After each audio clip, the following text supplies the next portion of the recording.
Right now, we want to debut a new segment. We said we're going to call it Stock Up, Stock Down. Sometimes the stock market, you're feeling good. Sometimes you're not feeling so good. And tonight, we're going to feature 5 teams that could either be heading up or down. We're going to start first with a stock up team, and that is Texas A&M-KINGSVILLE. By the way, guys, check out the new graphics from Brandon. I like this. Okay, so stock up Kingsville. You know what? One-sided win against, what was it, Colorado Mesa. Then they go ahead and beat a ranked West Georgia team. And pretty interesting contest in that, where, they end up having just over 200 yards offense, but they got 4 picks and were able to, kind of outlast the Wolves. So really nice start to the season for Kingsville here. We may start seeing them pop up in the rankings here, Brandon. All right. Stock down. We've already talked about them, Northwest Missouri State. I think we kind of had to expect this a little bit, right? So stock down because, there's a chance they could have been 0-2 real easily here. But moving past that, looking at the fact that they have injuries, like quarterback position, who knows exactly what we have with the Hohensee situation. He didn't come back in that game. That doesn't bode well.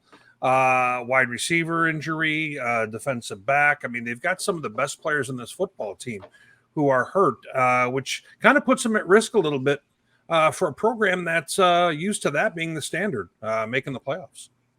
All right. We've got some good news. The stock is up for Western Colorado. Yeah, the Mountaineers, we didn't really know what to think of them coming into the season because they were a good team last year, but had kind of trailed off from where they were at the end of the 2021 season. Not really looking like a top 25 team at the start of the year. Well, they're looking like a top 25 team now. They've got 2 very impressive wins so far on the season, both over Lone Star Conference teams. And really, they're doing it with what we've become familiar with them being really good at. They're playing very good defense, and they're having success running the football.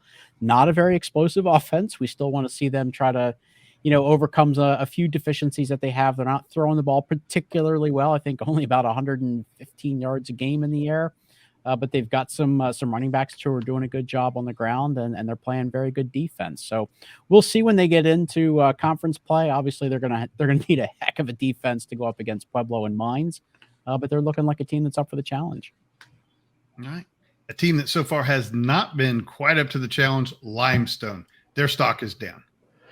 Yeah, stock's down in Gaffney right now. High expectations after first winning season and making the playoffs last year, and they've started out 0-2. Doesn't mean the season's over for them, but they've put their backs against the wall. It feels like the buzz and the excitement that they had when we started this thing is gone. And so it's Limestone stock is down as of week 2. All right. And finally, stock up. Central Missouri, the Mules. This is an interesting one, Brandon, because, unless you're kind of digging in a little bit to D2, you may not have noticed this.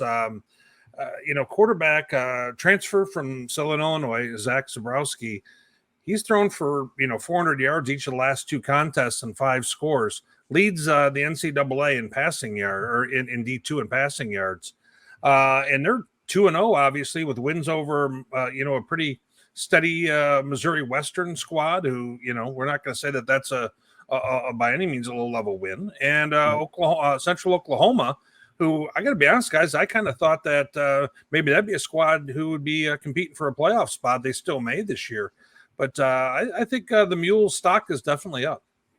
All right. Very good. There's your stock up and stock down after week 2 of the Division II football season.